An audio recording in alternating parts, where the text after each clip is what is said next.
Welcome back, everybody, to another episode of the Late Night Show with your host, Dr. Kojo here. We're talking about 6 social cues autistic people often miss. I have a pretty interesting list here for y'all. Some of these, I'm sure y'all will be able to anticipate, and some of them may catch y'all off guard. So it's going to be an exciting live stream tonight. I cannot wait to get into it.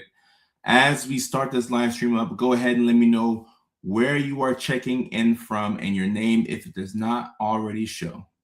So let's go ahead, get situated. Let's get ready. Use the comment section to let me know your name and where you are watching this live stream from. I am. Do I feel hot? Do I feel cold? Okay. I like it like this.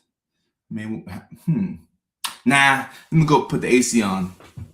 Marcia is checking in from Houston, Texas. Marcia, thank you for your attention. Thank you for your attention. Let me go put this AC on because your boy hot. I'm too hot. Oh yeah, it was way too hot. It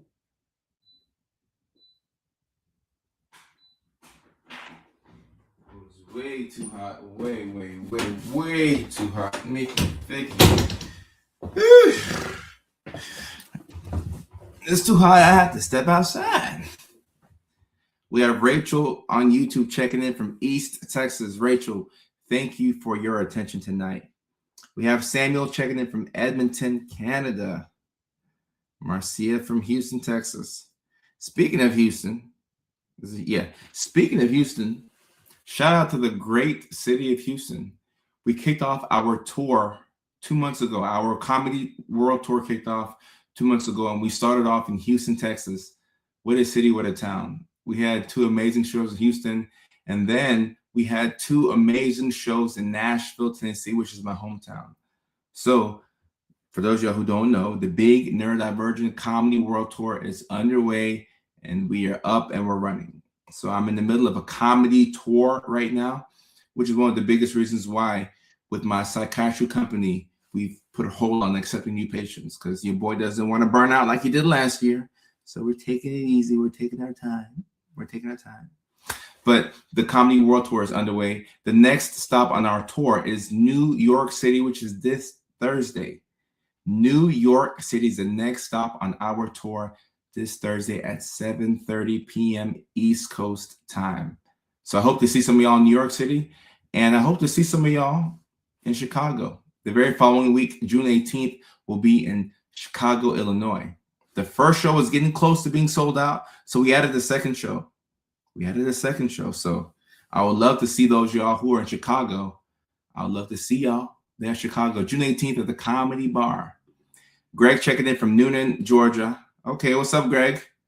See you and your partner smiling in the photo. Happy people. Why not come to Dallas? We're looking to add a stop in Dallas. We're actively trying to add a stop in Dallas. I'm not sure where Abilene is in relation to Dallas, but we're trying to come to Dallas. Leilani, how are you? She's our moderator coming in from New York City. I'm looking on TikTok here. Christopher says, your TikToks are awesome. I appreciate that. Are you ever coming to the UK? Yes, I am looking to come to UK. My team is talking with people overseas right now, so give us some time. We call it a world tour, so we have to go international. We can't just be in the United States. So I would love to come to the United Kingdom. Dr. W is a doctor and a comedian as well. Awesome. Love from Israel. Subdiagnosed RDHD. Happy to have you here. If you have autism and ADHD, you're in the right spot.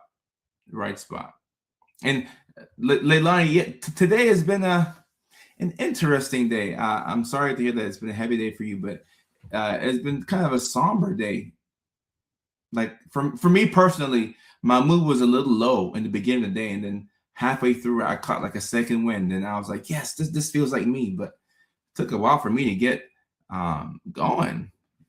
Took a while to get going today, but we're here and we're going. But the person who said that they have autism, ADHD, and they're from Israel, yes, you are in the right spot. If you have autism, ADHD, you do not click on this live stream. You didn't click on this channel by accident. You are in the right spot. Jimmy from Australia, Joy from Vancouver, Canada, Jefferson City, Missouri in the house. Awesome, awesome, awesome. Oh, it's the smartest man alive. I don't think I'm the smartest man, but I do okay. I do okay. You, you feel me? Some days start off like that where, and look, I know y'all, a lot of y'all can relate because we have a lot of neurodivergence in the chat right now. Some days start off just weird, where you wake up and you're not necessarily sad or depressed, but you're just, it's taking you a while to get the day going. You're taking your time to get the day going, and sometimes in the middle of the day you'll get that second wind, which will give you energy to go, and take care of business. And sometimes that second wind doesn't come, and you have to drag your feet throughout the day, and you have to do your best to have the best day possible. So some days are like that. Some days are like that. Melissa from North Carolina. Melissa, how are you? Happy to have you here. Somebody said that their assessment is June 19th. Okay, I see people are getting diagnoses and people are learning about themselves, which is the goal of this channel. The goal of this channel is to help you, number one, have some type of entertainment, and number two, education. You need both. I don't think one is before the other. I strive for education and entertainment. And I know that I don't have the best attention span. Like my version of ADHD doesn't come with the best attention span. So I keep that in mind when I make content for y'all. Jordan, I hope to see you in the future. Maybe I'll see you at a comedy show. Perhaps. And before I get into the 6 social cues autistic people often miss, somebody asks a question, and we do questions at the end, but I want to talk about this question. And somebody says, do you get diagnoses over the net? So guys, after my comedy tour, this is my plan. Let me just let y'all know. After my comedy tour, we will look to take new patients on for autism assessments. All right. But in the middle of my comedy tour, daddy's going to be burned out. So daddy got to do what he can for now. But as much as I'm enjoying the comedy, whenever we do open up for patients again, I will be excited to do autism assessments because I enjoy doing both, and hopefully come up with a system to where I can do both. I can do my comedy, and then I have my team assessing people for autism. So that's my goal. That's what I am working towards. And the question before that I wanted to address, somebody says, what is the benefit of getting an autism diagnosis as an adult? Great question, and I've answered it before, but you're probably new here. So the benefit to getting an autism diagnosis or an assessment as an adult is that with your newfound information, let's say you're 38, 39 years old, and you get diagnosed with autism. Now, instead of you hating yourself or blaming yourself for things that happen in your life because of the behaviors you exhibit, you now know that you have autism. So once you know that you have autism, you can get some clarity on what type of autism do you have, level 1, level 2, level 3. And it's important to know these things because that way you'll know what support you need. All right. Keep in mind, half of autistic people over the age of 18 never gain any type of paid employment. Think about that for a second. Half of autistic people over the age of 18 are not able to work. If you can't work, how do you take care of yourself? How do you then go out and get the support that you need, right? And there's a lot of people who are undiagnosed and they don't know it. So having a diagnosis puts you in the best possible position to take care of yourself. That's why it's so important to get a diagnosis if you can. And what I'm seeing nowadays with a lot of us adults, I'm seeing people get the ADHD diagnosis first and then the autism. That's what I'm starting to see, which is ironic because if somebody caught these diagnoses as a kid, technically you get diagnosed with autism first, or you can be diagnosed with autism earlier than you can be diagnosed with ADHD. But as adults, it tends to be like the other way around. And if you want to get diagnosis, you can go to Psychology Today, or you can just type in autism assessments near me on Google. But that whole process of getting a diagnosis, I am looking into ways to make that easier for people. So I still have a couple of missions left within psychiatry. My work is not done within psychiatry. I have a lot of things that I want to do.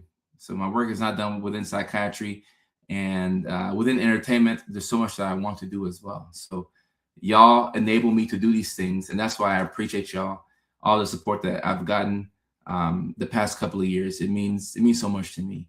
I don't want to get too emotional, but y'all support has been awesome. It's been awesome.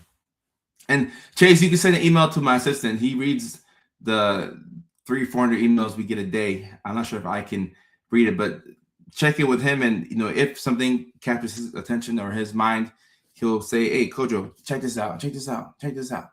So definitely, I would rather people email my assistant and then at least send me your ideas that way if you have anything, because I don't want anything to get past me. I can't guarantee that I'll see it, but my assistant will. He's amazing. I wish I had his brain. He's really good. And All Night says, "You were there for me. I appreciate you when I got my autism diagnosis. Still an autistic burnout, but better." And guys, speaking about, all right, look, so I know that this isn't the topic tonight. Autistic burnout is not tonight's topic, but let me say something about it, because there's a lot of folks who I've been getting a lot of DMs about autistic burnout.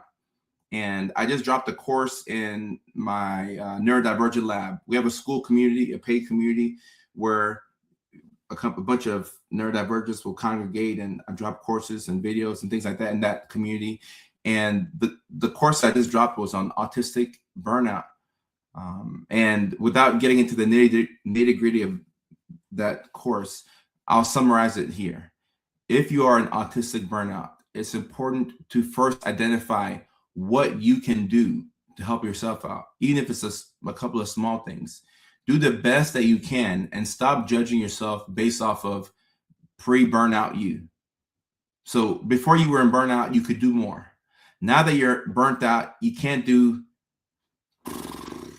like, you can't even do a third of what you could do. So you feel useless. You feel bad. Your self-esteem is in the gutter. So identify what you can do. Do your best to have some type of a schedule and a routine. Try and interact with friends and community and loved ones, because you don't want to be by yourself. And then when you realize that you have a greater capacity to do things, okay, when your capacity expands, then see if you can identify a couple of key priority things, because burnout comes from working really hard on the wrong things. And burnout can also come from going too long without getting the proper support. And if you're an autistic burnout, you've probably done both of those things. You worked really hard on the wrong things and you haven't had the proper support.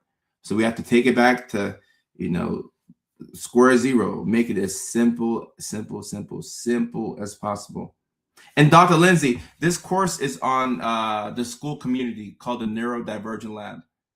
I kept getting so many DMs about autistic burnout. I say, you know what, let's go ahead and make a course on autistic burnout. And it has interactive worksheets and everything. So once again, shout out to John, my assistant. He's so good at putting things together. And Chase, his email is assistant@kojosoftware.com. And let me see if I can link the school community in here. Can I link it in here? Okay, yeah, I am able to link it. Dr. Lindsay, I appreciate you, because I didn't even think about linking it here. Sometimes I feel like my grandma when it comes to the computer, and I'm not that old. I'm an unk, but I shouldn't be acting like, how do I press that button? I guess I'm too dependent on my assistant. So this is the link for the Neurodivergent Lab. Yeah, thanks, John. Shout out to John. And we will do some live streams on autistic burnout, because that may be the most common DM I've received in the past 2 weeks to a month, which is why that's the course that we decided to go with. But a lot of people are going through this burnout. Ryan is awesome. I feel like Ryan needs a Ryan himself. Everybody should have a Ryan in their life. He's amazing. He's so amazing.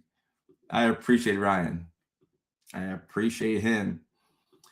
All right. So the 6 social cues that autistic people often miss. And guys, keep in mind, if you go 6 for 6 on this, it does not mean that you have autism. It means that you could have autism, but it doesn't mean that you have autism if you go 6 for 6 on all of these. It just means that maybe it's time to think about a potential assessment. All right. For Shari G. No, thank you, Lindsay. I appreciate you. Thank you. The 6. So, and look, there's more social cues than this, but this is just 6, right? 6 social cues autistic people often miss. Number 1, knowing when it's your turn to talk. Now, for my boys and girls who got autism and ADHD, I know that y'all really feel this one. My boys and girls who have autism, ADHD, where you at? Come out the woodworks. If you struggle to know when it's your turn to talk, mid-conversation, this is what you look like.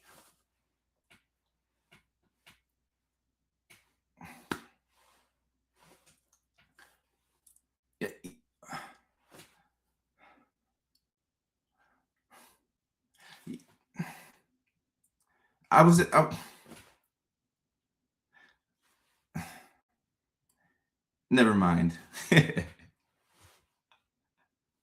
That's how it works. You spend like a whole minute trying to talk and you don't know when to interject, and there's no natural pause for you to slide your words in. So you're like, man, forget it. I'm done. Yeah, it is what it is. I just don't know when to talk.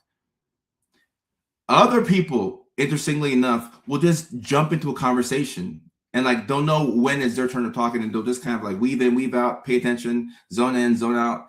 But a lot of us who have autism, ADHD, like Bobby says, it'll make you feel like you're the biggest weirdo in the room because everybody's talking and there's a conversation that's being had, but you don't know when you need to actually insert your thoughts into the conversation. And you have things to say. You have things to say, but you just don't know when you should say these things. So sometimes you end up not saying anything, or when you do get a chance to talk, you may have missed that perfect time to interject. So now you're talking and nobody is listening to you. And if you've ever spoken to a group or to people and you realize that folks aren't listening to you, it's one of the most frustrating things. I hate this. And I can tell when people aren't listening. You're talking to somebody and they're not listening to you. Signs that somebody isn't paying attention to you. They make eye contact while you're talking. Yeah, if you're looking at me, you're not listening to me. You're not listening to a single thing I said. You're looking at me while I'm talking to you. Yeah, you're not listening. They're like, nah, you're not listening to me. It's okay. You don't care what I have to say. Or if they say right 3 times in a row, right. You're not listening to me. Listen to me. And you get frustrated. I'm like, all right, man, forget this, man. Forget this. Y'all don't care about me. You don't care what I have to say.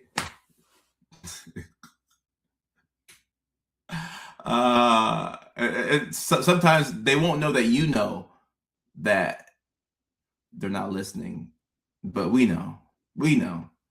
If you can relate to what I've said in the past 5 minutes, you know what it feels like to be ignored. You know, and it hurts, and it makes you not want to put your thoughts in anymore. You're like, all right, man, I'm done. Ryan, how are you? Good to see you. And TikToks, people are saying facts. Repeating to make sure I'm understood. Right. If you have to repeat things when you said it clearly, you didn't stutter, you didn't stumble over your words, but you find yourself repeating something, yeah, it's because you believe that the other person didn't hear you. They're not listening to you. Ryan, good to see you. Good to see you as usual, my Arizona friends. And Jessica says, yeah, so I don't talk in situations. Oof. And then somebody says, exactly, me and my therapist even talked about going nonverbal. It might be easier for me. Guys, there are other ways to communicate outside of just verbally. Like you can communicate with gestures and even eyes.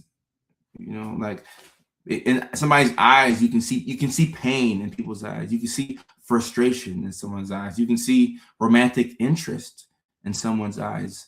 So there are other ways to communicate outside of just, verbal, but that's the main way that we would communicate. Oh, speaking of Chicago, I'm in Chicago June 18th at the Comedy Bar. Callie, you said it. Callie knows what I'm talking about. Thank you, Callie. Callie, I can't wait to see you in Chicago as well. June 18th at the Comedy Bar. It's going to be a great time. We have 2 shows. Early show, not early, but like 7:15, 7 p.m. Then we have a later show, a 9:30 show on a Friday. The late show is for people who are skipping work on Friday.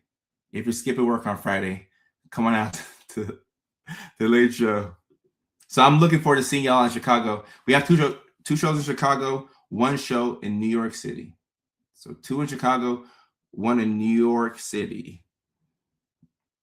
And the eyes are the window to the soul. I agree. And the live streams, we do them Tuesdays and Thursdays at 9 o'clock East Coast time and 6 o'clock West Coast time. Tomorrow is a travel day for me. I'm heading out to New York early, so I wanted to do the live stream on Monday. So that's why we moved it up to Monday. I've had where I didn't notice cues that the person I was talking to was not interested, and they finally just pretend to get a call. Ooh. And this hurts too. Because now they're faking a phone call to get out of talking to you. It'd be easier if people just said, hey, you know what? I have to go, or like just tell me that you don't want to talk to me. Like I appreciate upfront communication, and there's a way to deliver information that could be seen as scathing to somebody. There's a way to go about it. Oh, hey man, like thank you for like sharing your story. I do have to get going, so like I need to, so I gotta dip out. There's ways to like let people not feel so bad about themselves, and end a social interaction. New York City is this Thursday night at Rodney's Comedy Club in Manhattan. I don't know where the after party is. I mean, the Knicks are NBA champions by then. I'm sure there's going to be a couple of after parties. And speaking of celebrations, it's Asher's birthday today. Happy birthday, Asher. Y'all drop the happy birthday emojis in for Asher. Happy birthday, Asher. Ooh, this second one right here. I think y'all will really feel this one. Ooh, the second one. Social cues autistic people often miss. Number 2, hints instead of direct communication.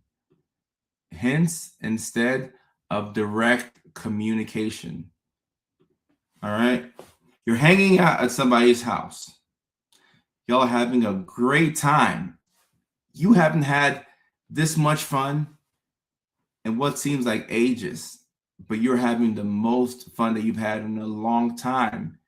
You lost track of what time it is because you're having such a great time. You're having a blast. Then the person who's hosting the event says something to the effect of, man, what are you doing tomorrow?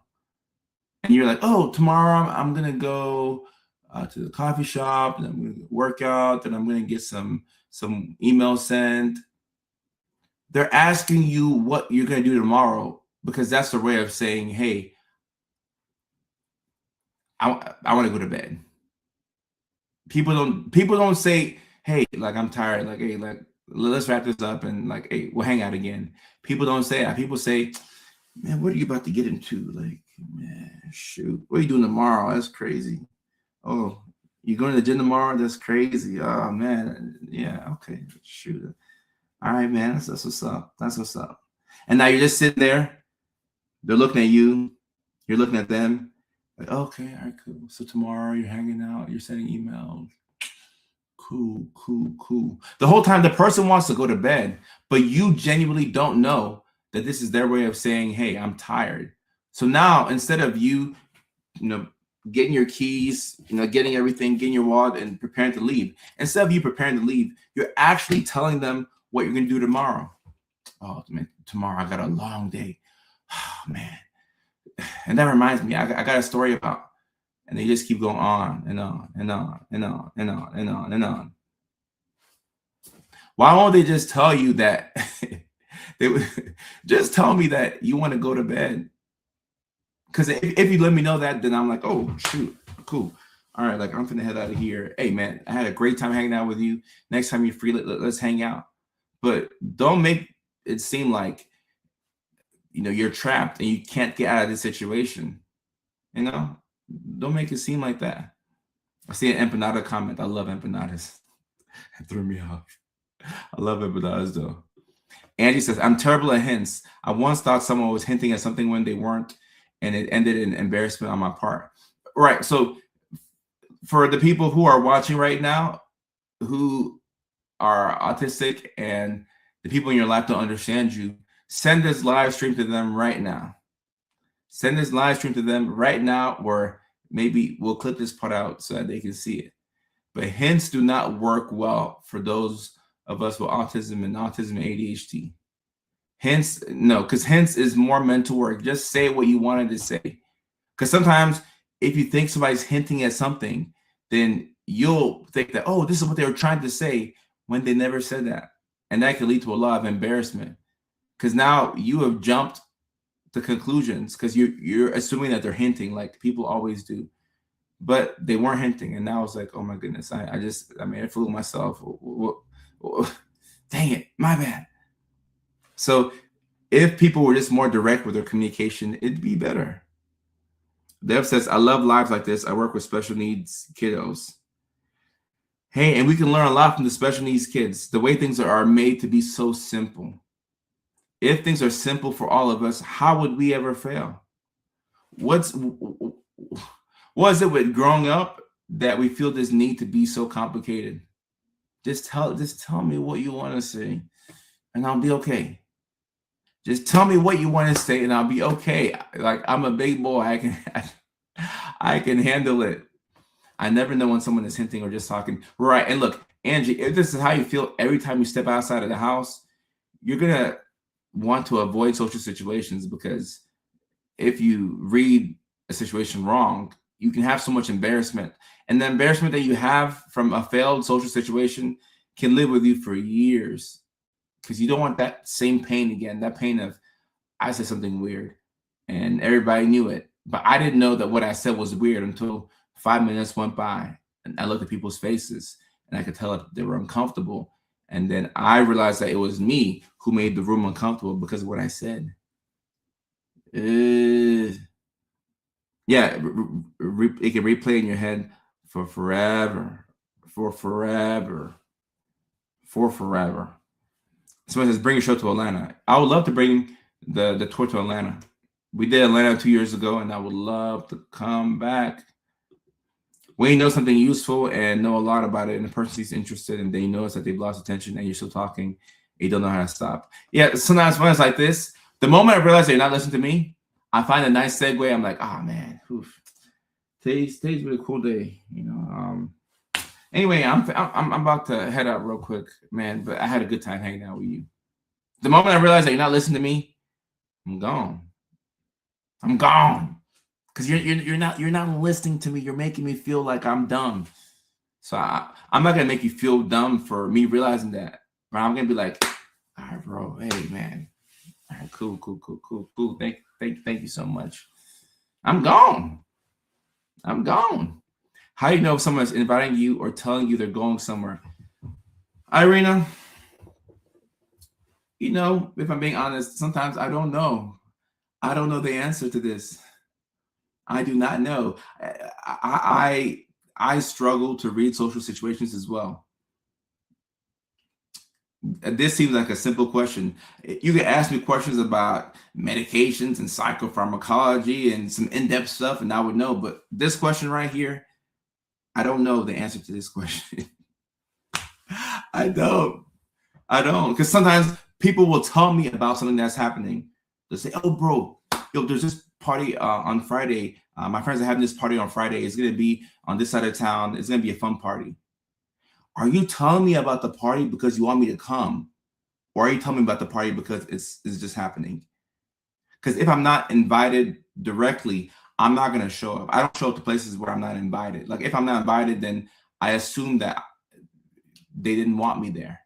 If you directly invite me and I can come, I'm gonna pull up if I can. But if I'm not sure, then I don't want to come. And if I don't know anybody, it's like, all right, I showed up to this event, and I can tell by people's reactions that they didn't expect me to come. But because I knew somebody who knew the person who's throwing the party, I'm here, and I feel nah.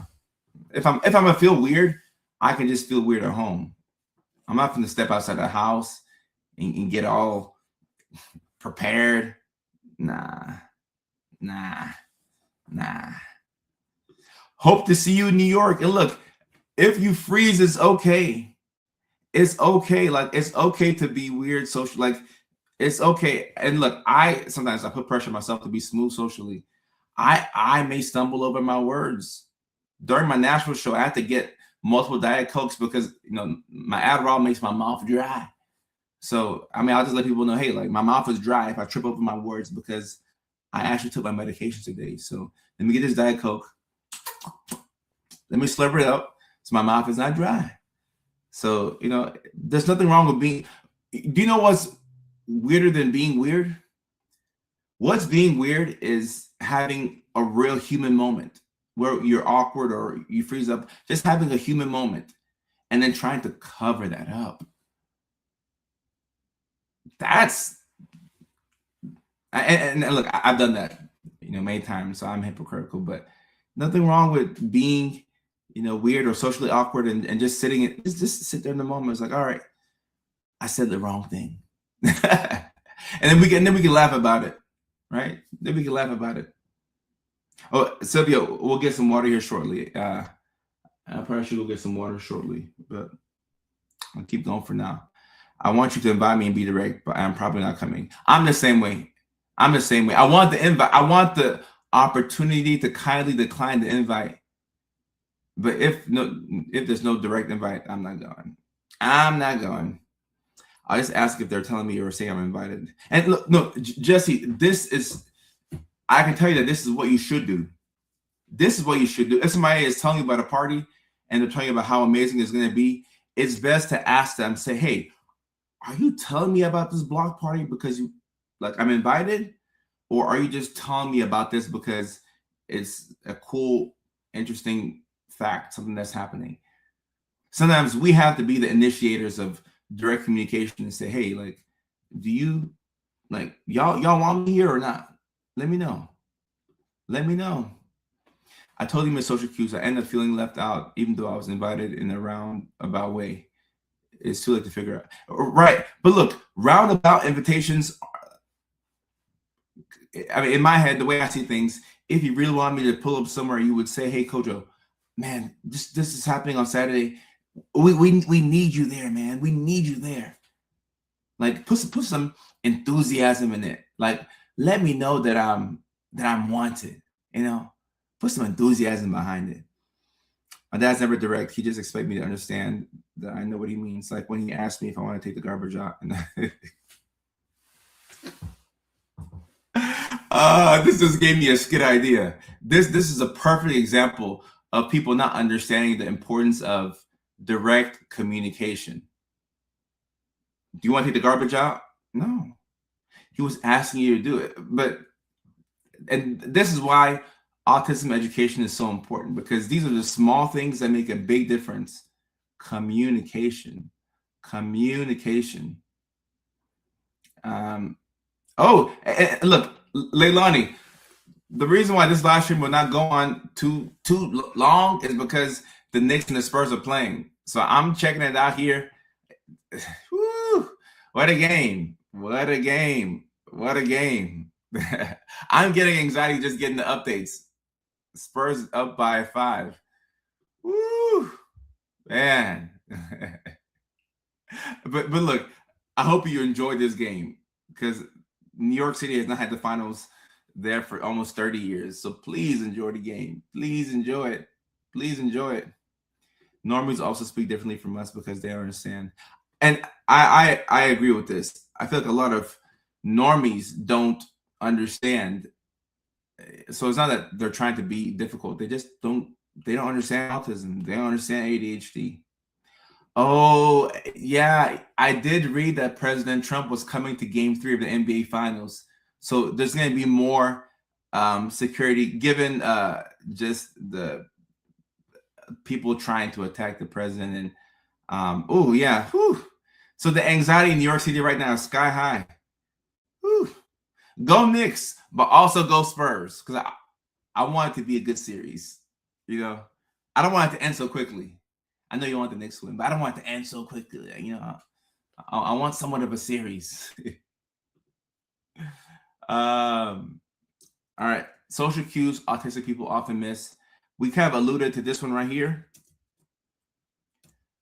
Knowing when someone is losing interest.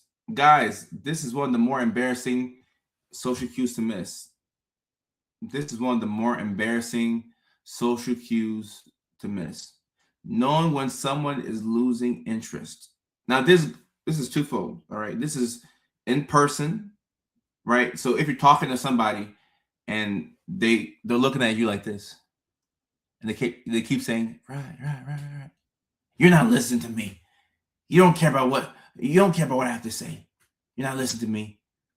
Likewise, if you're texting somebody romantically and normally they're very communicative with you, they text back super quickly, they use emojis and everything. And then one day you text a person, the responses are getting shorter and shorter and shorter and shorter. There's no punctuation, no emojis. The energy has switched. And the funny thing about this is you can tell that the energy has switched, but you don't know that they've stopped losing interest. You could attribute it to them just being tired or like, oh, they're having a long day. But no, this person has lost interest. Like they don't want to communicate with you anymore. But people don't let you know that. When you go on a date and it doesn't really work out, people don't say, hey, like we can be friends, but it's not. Sometimes people do that, but the people who do that are probably neurodivergent themselves. Oh, you want the Spurs to win and you live in New York? Okay, that's interesting.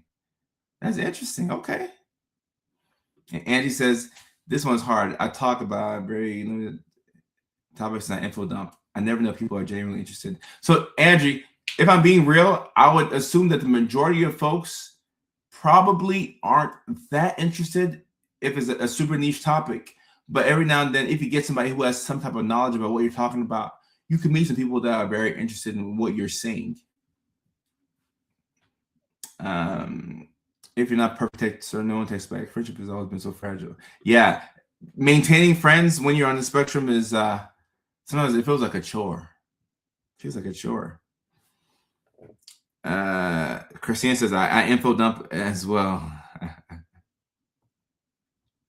And this is why it helps to have other neurospicy people around, because if you info dump and they info dump, then it's like, all right, man, like we're both dumping information on each other. We both feel comfortable. We're having a great time.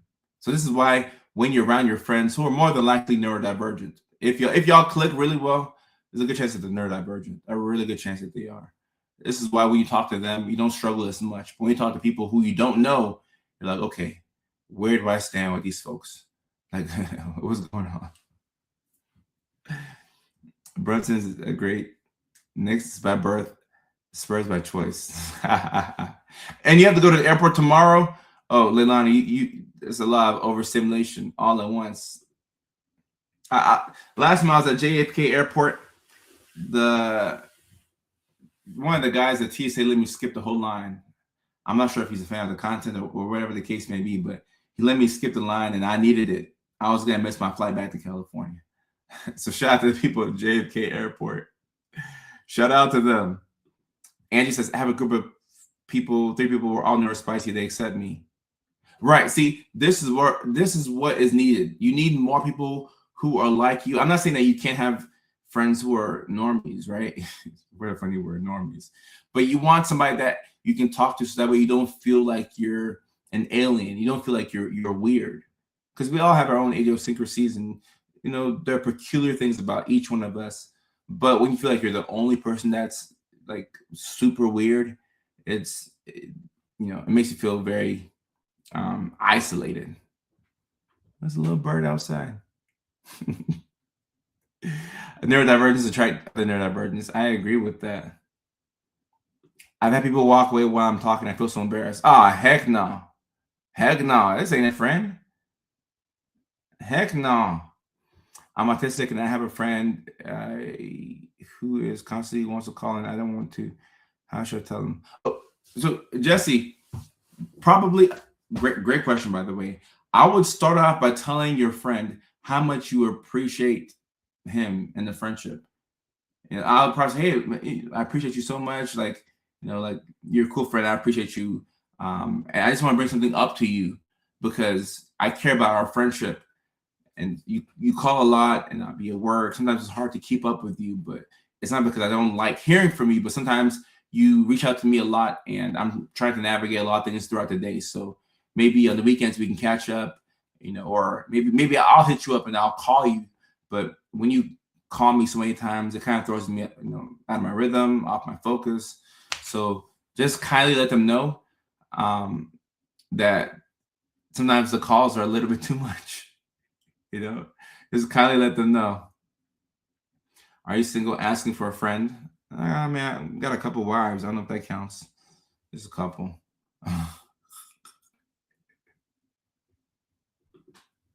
Why do people not mean what they say? The phrase "say what you mean and mean what you say" is so paramount to me. Surely, I don't know why people don't mean what they say. And the more you hang around normies, you start to talk like them, and then you start to say things that you don't mean, or mean things you don't say.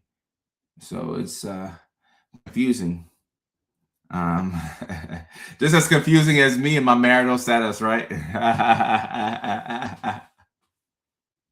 Just a couple wives, nothing too crazy. Nothing too crazy.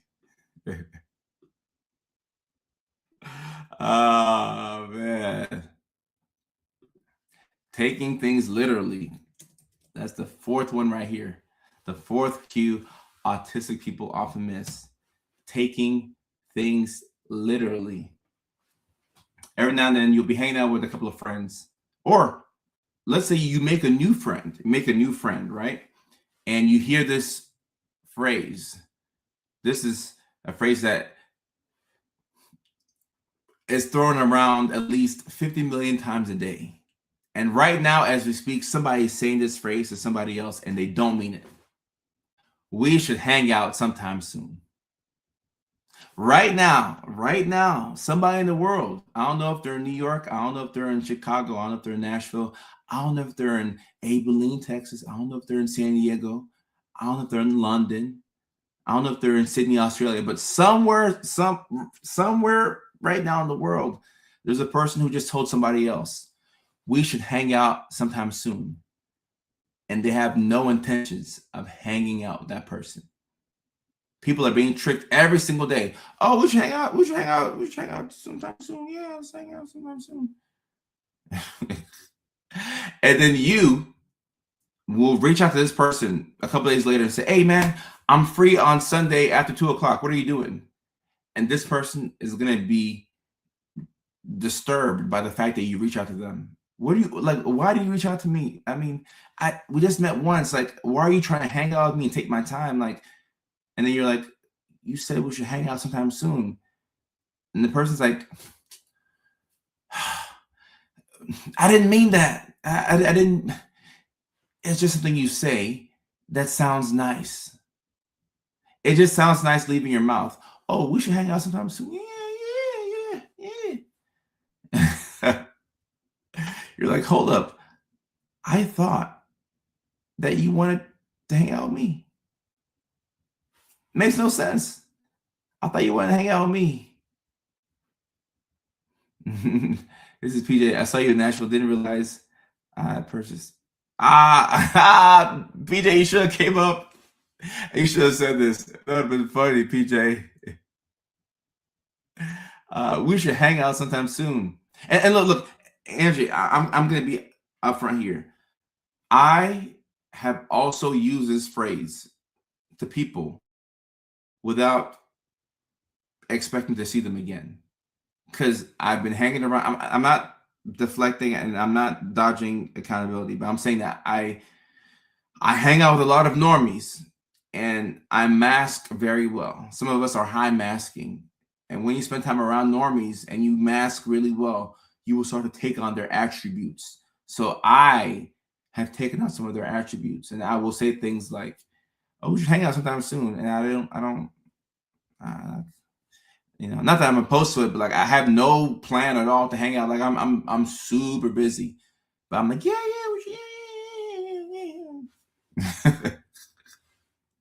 Why do we do this? Who started? Who was the first person to say we should hang out sometime soon? and not mean it. Like, I would love to roll back the cameras and go all the way to 1923 to the first person who was like, we should hang out sometime soon. And the other person was confused. And the person who just said that is like, they got in their car or they got on their horse. And they're like, oh my gosh. What an exhausting social interaction. And the whole time, the other person's like, oh man, I made a great friend. They're going to want to hang out with me. I'm going to see them again on Sunday. I'm going to ask them to hang out again on Sunday because we had such a good time. Because they told me that they wanted to hang out with me soon. It's going to be so fun. The whole time you're like, man, this person, I keep reaching out to them and they're not texting me back. They told me that they wanted to hang out. What do you mean? Yeah. Hey, these are some good skit ideas right here, right? These are things that I have done myself. My goodness. Oh my goodness. This is hilarious. This is hilarious. This is so funny to me. Oh my gosh. I need to take these to the team. We need to bring these to life. I'll call you in 30 minutes. And look, I have done this one too. I ain't gonna lie, I've done this one before. And I have to, maybe I need more neurodivergent friends so I can break the habit. But I have done this before. Now I'll call you back in 30 minutes.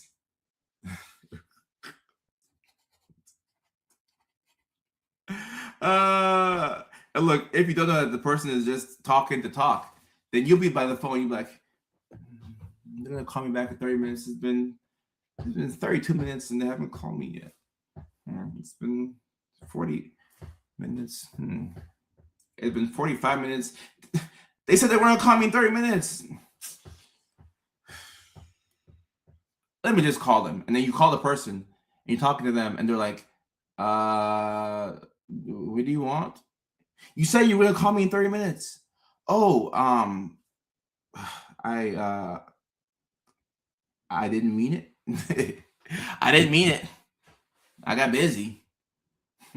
Or I'll text you sometime. Yeah, I like that one, Jessica. And Ashley has a great one. How are you? How are you is a good one because when people say how are you, they don't want you to actually say how you are.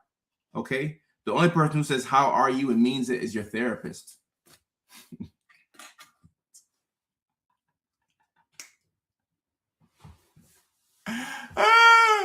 How are you? Man, today it was crazy.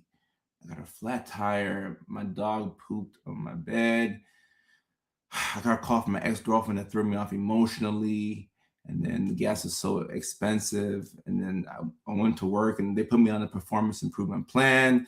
And I went to the pharmacy, but they said they're out of Adderall and Lexapro. So now I'm just sitting here and I'm waiting. The whole time you're looking at the other person, the person's like,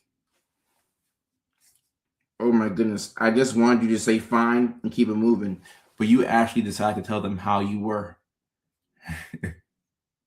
So you have to kind of filter yourself. When you're talking to your neurodivergent friends, you can be yourself. But when you're talking to other people, like that's the confusing thing. Like, when do I tell the truth, and when do I just say what you want to say, you want to hear, so we can get out of each other's faces? Like how did we figure that out? So confusing. Rachel on TikTok. Big facts. Rachel. Oh my goodness. Rachel says, let me read this out. It drives me nuts when people say, oh yeah, let's plan a day. Oh. Rachel, I hate hearing that. I hate hearing that. Oh, that's a good one. Oh, that's a good one. Oh, that's a good one, Rachel. People say, oh, let's plan a date. Meanwhile, they have no intention of hanging out with you, but they just say it. And I'll tell you what, I'll give y'all a tip. This could be very helpful for those of y'all who are also neurospicy like me. When you're trying to make plans with someone, okay, and you ask them for their availability or anything like that, and they hit you with a, I'll let you know, always assume no. Do not accept, oh, I'll let you know. I'll let you. No, no, no, no, no, no, no. Now, of course, there can be some exceptions, but by and large, do not accept, oh, I'll let you know. No, I'll let you know means no. I'll let you know means no. Especially if you're dating. Especially if you're dating. This is actually really dating advice. Maybe you went on a first date with somebody, or maybe you're planning to go on a date with somebody. You're texting back and forth, just texting to get familiar with each other. And then you're like, oh, I'm free Saturday night. I want to go check out this new restaurant. I'd love for you to come with me. And then it's Tuesday or it's Monday. And they say, oh, I'll let you know. You know what you do with that? They say, I'll let you know. You say, oh, okay, all right. I appreciate you. Let me know when you can. But then mentally in your head, take the I'll let you know as a no and move on.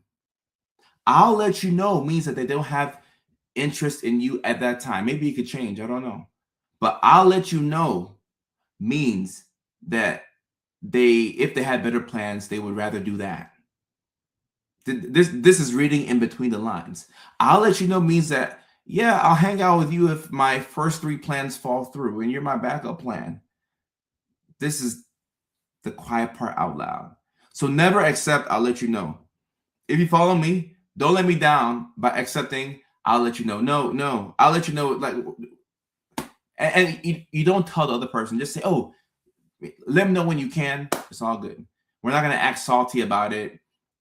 Friendship or dating somebody, if they say I'll let you know, mentally, we don't accept that. But just be kind and say, okay, thank you so much. I'll hear from you soon. And they can't say it directly because they know how mean it sounds. Jesse, look, imagine, Jesse, this is role play. You're talking to a girl, you ask her what she's doing on Friday night, and she says, I'll let you know. She thinks it would be rude for her to say, oh, Jesse, well, I'm trying to see what Sabrina is doing. If Sabrina's free, or if Jessica's free, I want to hang out with them. Or if this other guy I was talking to, if Mark is free, I might want to go bowling with him. If all 3 of those options are not, in play for me, then we can hang out on Friday.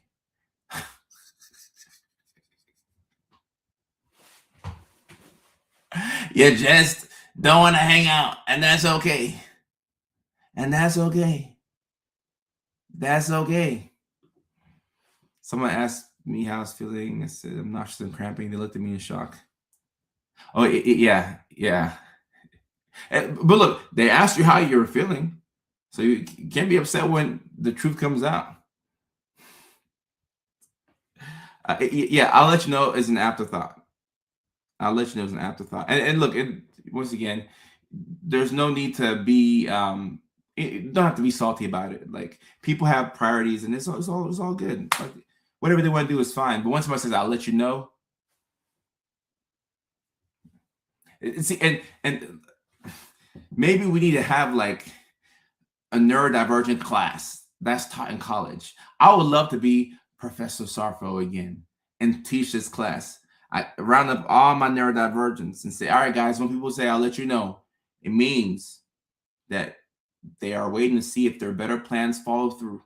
If the plans follow through, then I want to hang out with you. But you are my 4th option. You're my 4th option.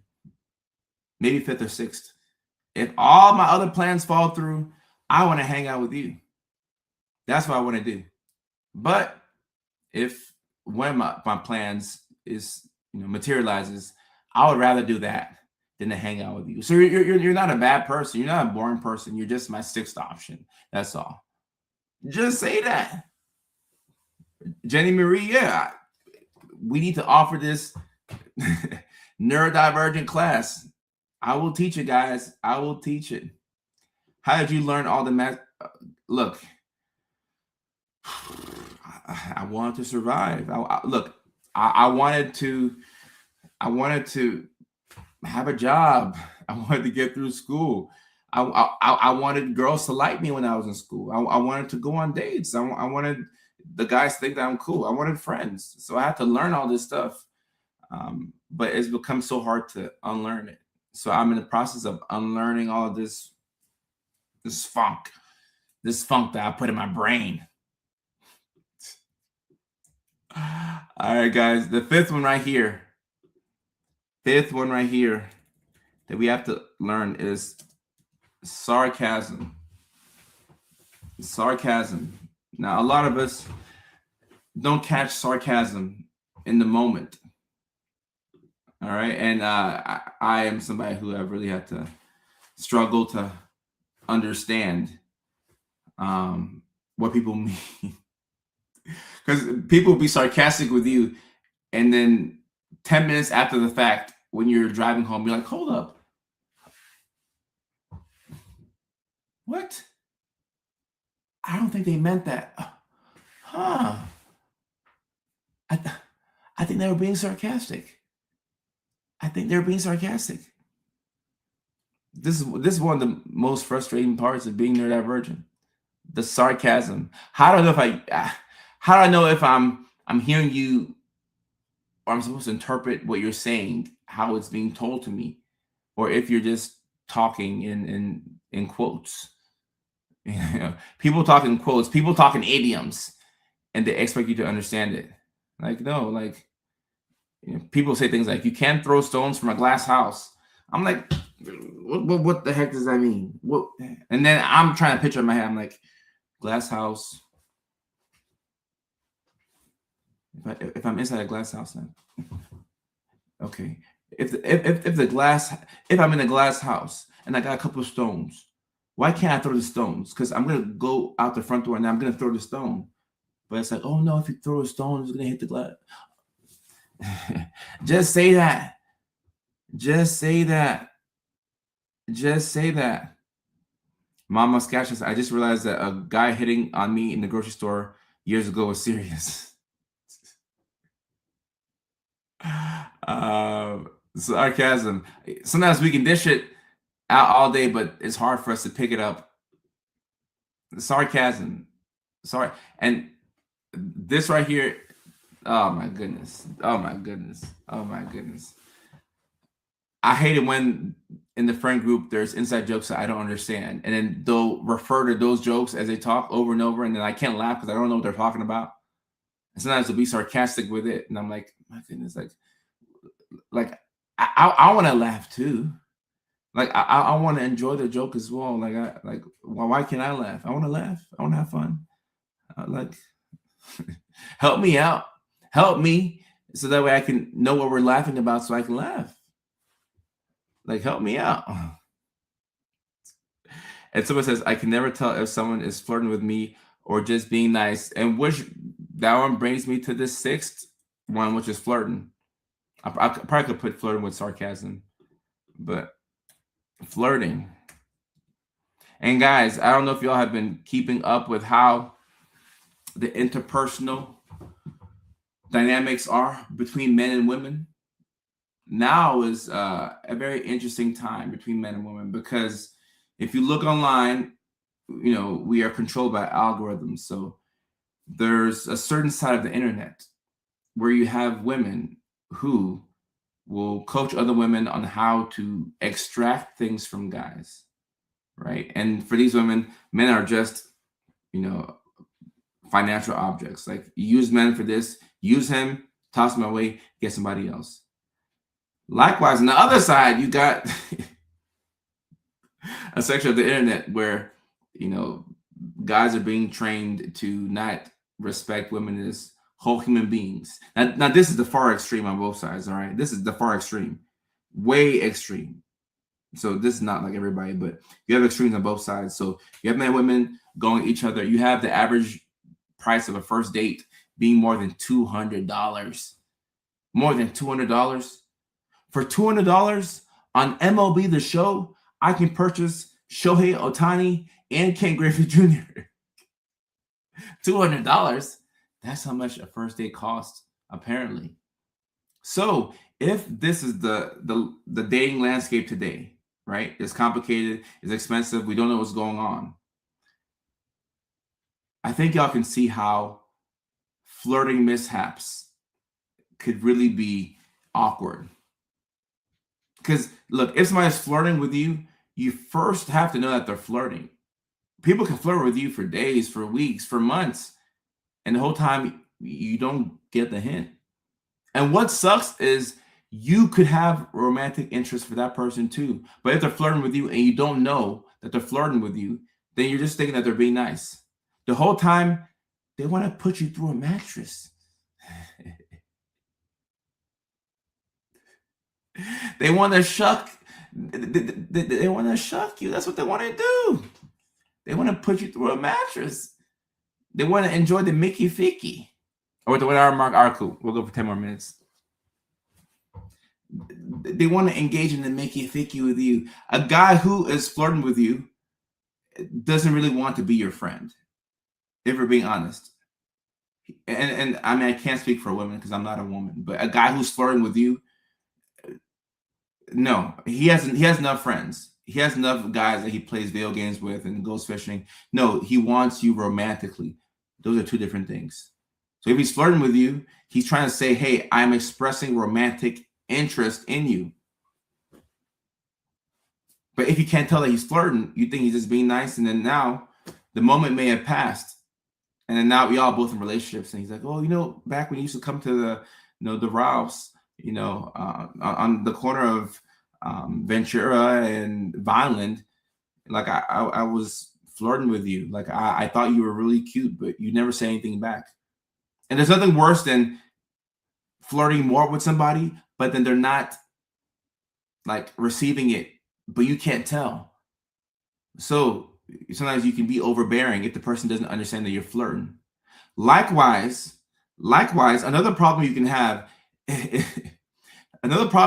is when you flirt with somebody, right? Now you're the one that's doing the flirting. You're flirting with somebody and they don't get that you're flirting. And you don't have the confidence to say, hey, I think you're really cute. I think you're attractive. I think you're handsome, whatever the case is. Like, I'd love to go out and get some coffee. I'd love to just spend some time learning about you. If you don't say that directly and you flirt with them, but they don't realize that you're flirting, then they're just going to be like, oh, Samantha's really nice. Samantha is super cool. She's really nice. And then Samantha could have been your person, but you didn't know that they were flirting, because when Samantha was flirting, she wasn't saying the quiet part out loud. She was just being super nice, and she was doing this with her hair. That's how women flirt. They do this with their hair. They go like this. Sometimes they go like this. 1, 2, 1 and 2. And whenever women are flirting with you, they become like, at least in my experience. When a woman's flirting with me, she goes like this. I whip my hair back and forth. And then they get this little pep in their step. They kind of become girly, like there's like a little pep in their step. That's just what I've seen. Those are the signs of flirting that I'm able to pick up on. But I'm sure there's other cues that I don't, recognize. But if you're not direct, you could miss out on a potentially a really good and cool romantic opportunity because you weren't direct. You got to be direct. You have to be direct. And Kelly says, instead of flirting, do men not ask women on dates these days? The answer to that question is no. No. People are not. Look at the numbers. Look at the data. People are not dating anymore. Gone are the days where people have like 7 folks on the roster. People are not dating anymore. I don't know if y'all like keeping your ear to the streets. Folks are not dating anymore. They're not dating anymore. People aren't having sex as much anymore. I don't know if you can call this a Great Depression or whatever it is, but people are not dating anymore. Ashley says, but how do we know if he's flirting? I mean, the way I flirt, and I don't speak for all guys. And look, I got some awkwardness about myself too. But the way I flirt is if I see a woman from somewhere and I like her, if she looks at me, I will look at her. And after like about a second and a half, if you look at somebody, you normally look away. But if I like her, instead of looking at her and looking away, when she looks at me, I'm going to stare at her and I'm going to hold eye contact for at least 1.5 to 2 seconds. And then that's like a sign of, okay, all right, I think that your face looks pretty. I think your butt looks big. I like all right, okay. I'm not gonna get too much into it. But that's a sign, okay, like I think this person is attractive. And then you go up and you talk to them and say, hey, what's your name? My name is so and so. And you ask, do you have a boyfriend? If they have a boyfriend, hey, I'm sorry. Like, hey, like I just saw you, but thought you looked attractive, and that's all. Have a good day. I'm gone. Right? Because something like that's happened before where I'm like, oh shoot, I know. Look, if you don't see it like a ring on somebody's finger, you can't blame yourself. It's like, all right, I shot the wrong shot. I apologize, and I will get my drinks here at the bar, and I'm gonna go my way. That's all. I'm just gonna go my way. That's all. I'm gonna go my way. Staring at me will make you look away. I can't make eye contact. Oh, so here's the thing with flirting with your eyes. If I'm flirting with a woman and she looks at me, right? And I look at her and I keep eye contact. If she looks away, I'm still gonna look at her. I mean, not for longer than like 1.52 seconds, right? But the whole key is you don't look away when they see that you're looking at them. Like it's a real subtle thing, and it happens in the moment of seconds. Because if you stare at somebody for like 5 seconds, that's creepy. It's like there's an art to flirting, and like I said, I have some awkward things about myself too.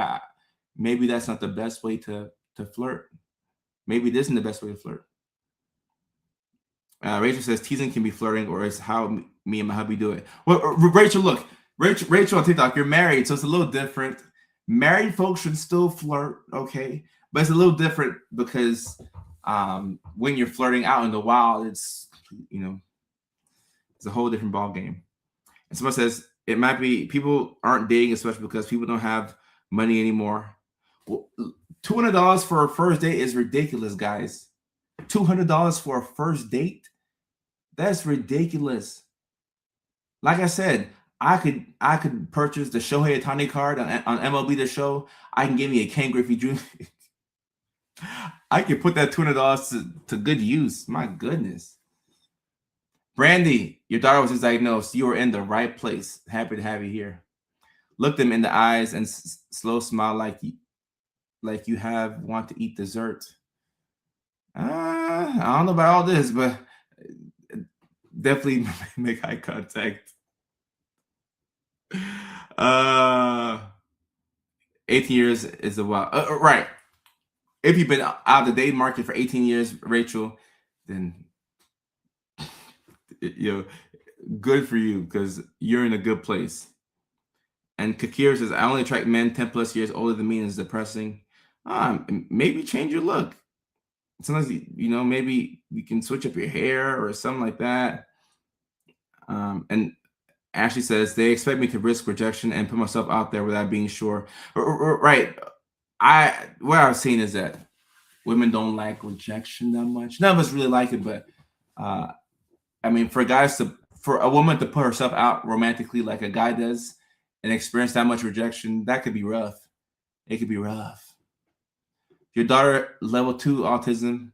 Brandy, welcome to the live stream. Ashley says RSD and flirting dating. Right. So actually, good question, Ashley. One thing that you have to be mindful of as a neurodivergent is rejection in a dating game. Sometimes if somebody rejects you or you perceive something to be a rejection, you could become obsessed with that thing / person because it's not the rejection. It's not the person that you want, but it's the validation that you crave. So rejection could feel like a denial of validation, which could hurt your ego. It could hurt your soul.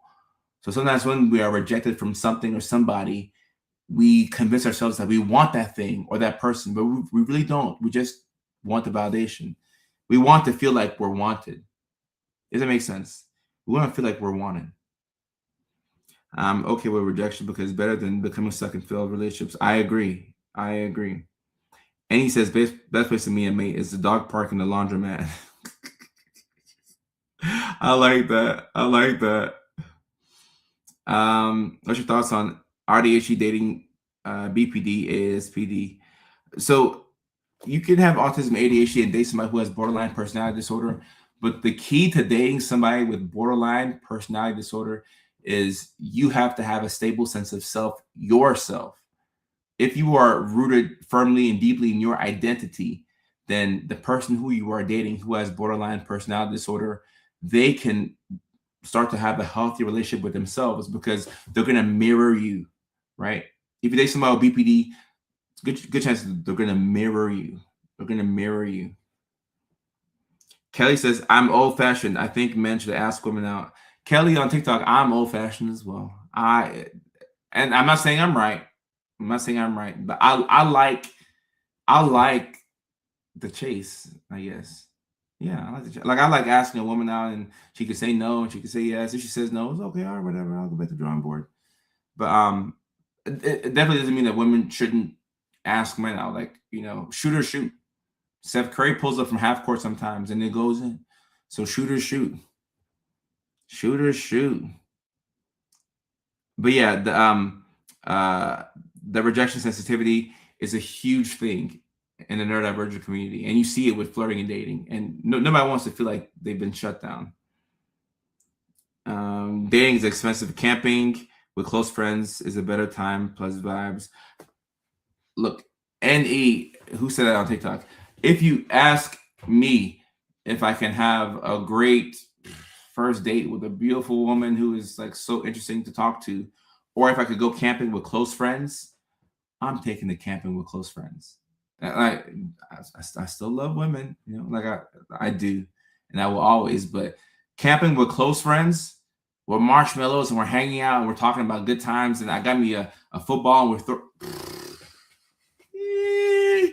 I'm taking the camping with friends. I'm taking the camping with friends.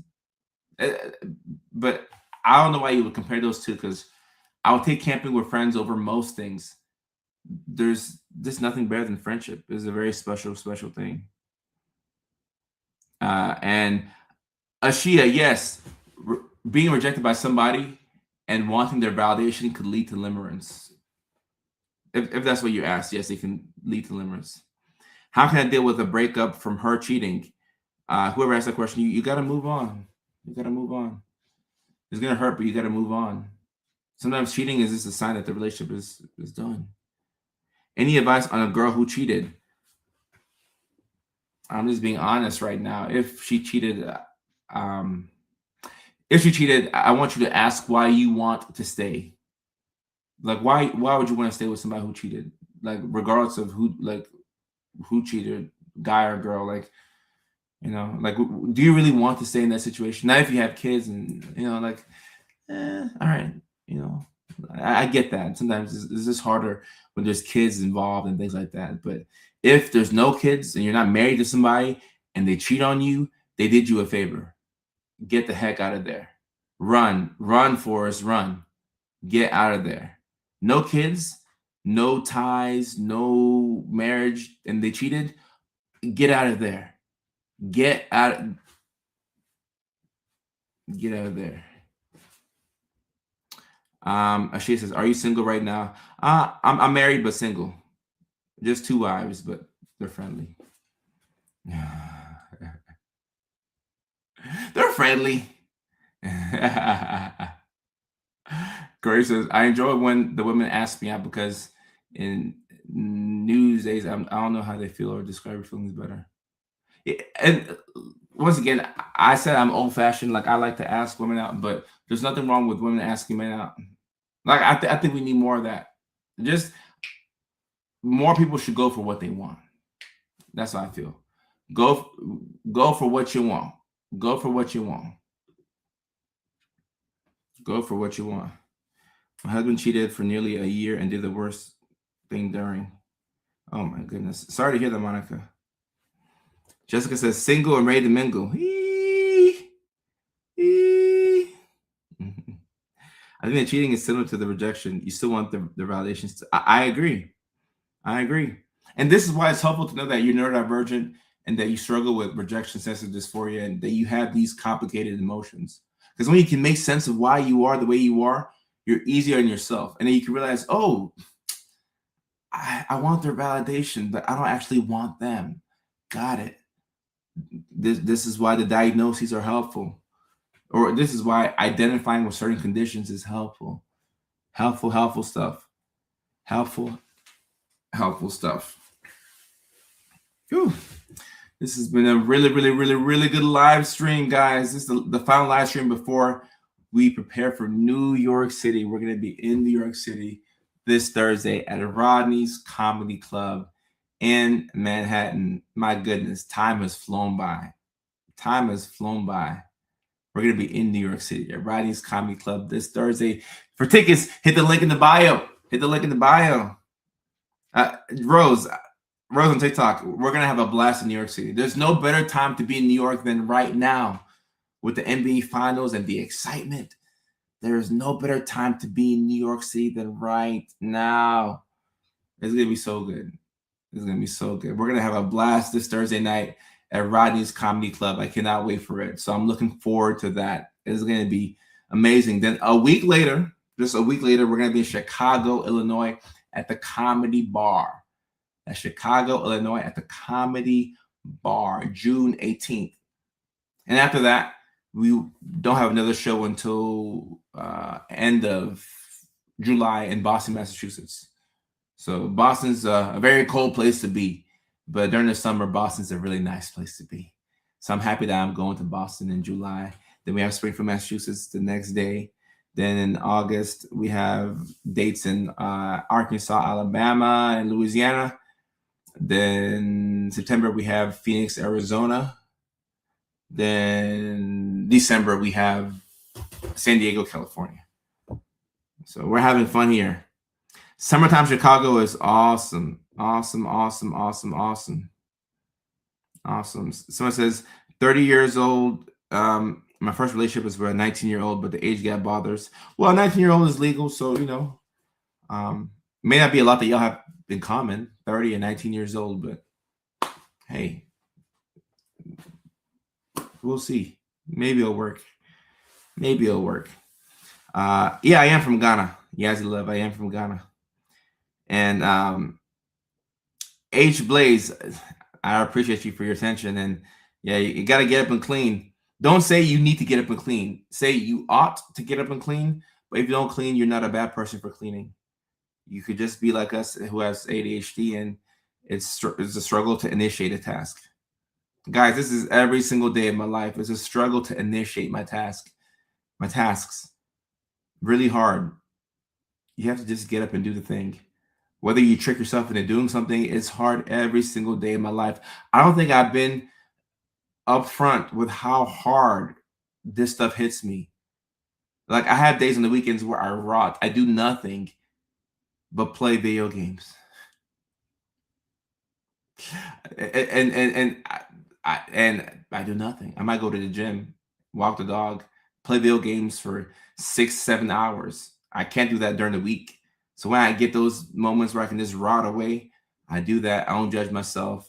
I mean, I'll rot away in a dirty house, knowing that the housekeeper is coming in 2 days. But right now, hey, this thing is dirty. We just have to ride it out. It is what it is. Be nice to myself. I gotta be nice to myself. H Blaze, sorry to hear that. Your ADHD cost you your job. Sorry to hear that. Dr. Deltz, how are you? So, I've had a neurotypical son one day. How would I deal with him? The same way I would treat all my other sons, with respect, and I'd still expect them to do what they have to do. But yeah, I think I could be more upfront with how much I struggle with this stuff. Like this morning was a good example. This morning I woke up, I didn't want to. I didn't want to do anything this morning, but a reason why I wore this suit. Whenever I wear suits, it puts me in like business mode. Like, okay, all right, now it's time to do. So whenever I can wake up, take a shower, and put on a suit, it gives me more energy to start things. Because I associate suits with like, all right, it's time to get up and do things. But putting on the suit is hard in the morning. I'm like, oh, I don't want to put on a suit. But when I can trick myself into wearing a suit, Jessica mentioned her favorite perfume. Look, this is how I do it. I put on a suit. I put on my favorite cologne, Tom Ford. Give me a nice musk-based fragrance. So now I look good. I smell good. I feel good.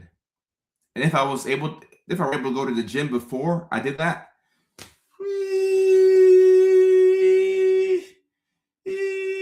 I'm on fire.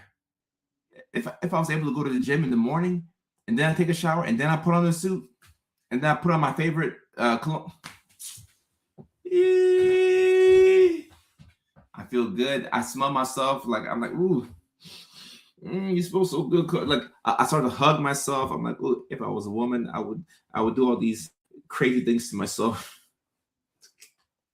See, self-love to me is different. Self-love to me is different. Self-love is just admiring how good I smell, how good I look in the mirror. I'm like, okay, I look so good today. I feel so good. I'm gonna have a productive day. I feel so good today. I feel so great. That's self-love for me. That's self-love for me. I'm like, ooh, I smell so good. Like if I were a woman, I would just be squeezing me and doing all kinds of other stuff to myself. That's how I feel. Yes, I do have neurospicy siblings, and they're all on their own journey. I think they can relate to me. They're all on their own journeys when it comes to learning about neurodivergence, and I think I just kind of like I had so many struggles in life early. It kind of hit me to where I'm like, all right, this ADHD thing is slowly ruining my life. I gotta get some help. So at 26, I got help, and then I got the medications, and I was able to get through school, and I got my doctorate. And the legend of Dr. Kojo is what it is today. Keep it PG. Oh yeah, I'm keeping it PG. I'm just saying that if I were a woman, I would do things to myself. I'm not saying what I would do to myself. I would just squeeze me really, really tight because I smell so good. And I woke up today and I decided to brush my hair and brush my teeth and put on a suit and then put on my favorite cologne. You have to be your best, cheerleader. Ayoka says, I feel like I'm the only one who's openly neurospicy and also a lesbian. So it's like, damn, yeah. Wow. So you're a minority in a couple of different respects. Respect. Ashley says, depression mixed in can make it super heavy. Right. You have to go to war with your negative thoughts.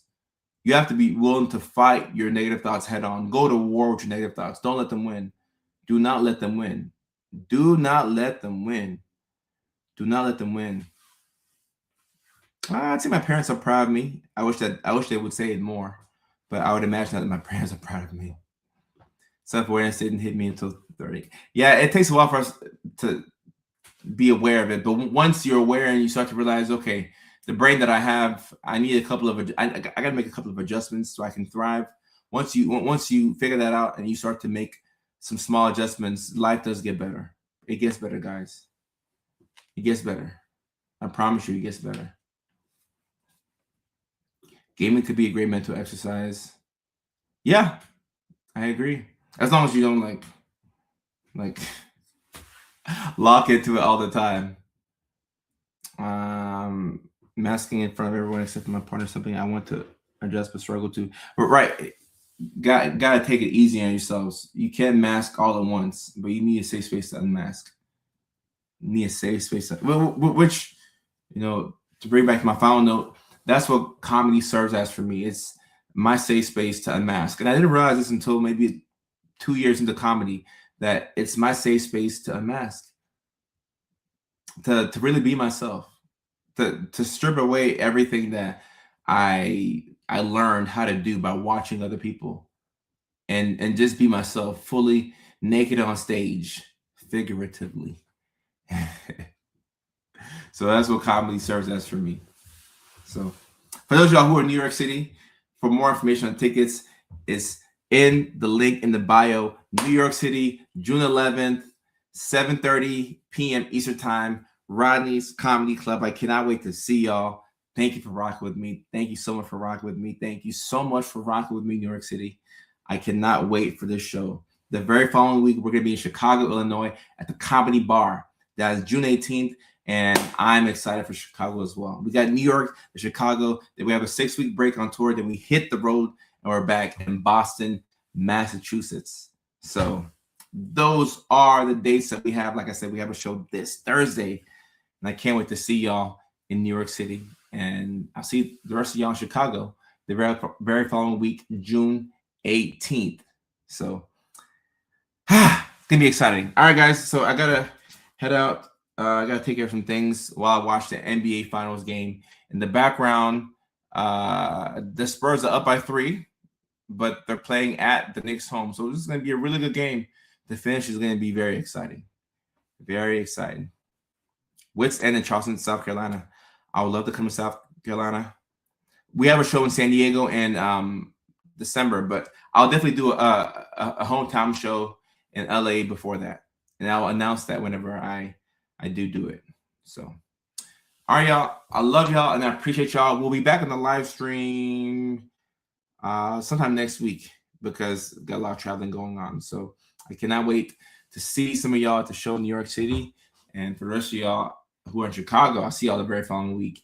And then for the rest of y'all, I will see y'all in this live stream next week. Love y'all. Thank you so much. Love all y'all. Leilani, Danielle, Bobby Fisher, the person who's saying Go Spurs, H Blaze, C Zenny. I appreciate y'all. Thank you so much for an amazing live stream. And I'll see y'all. Peace next week.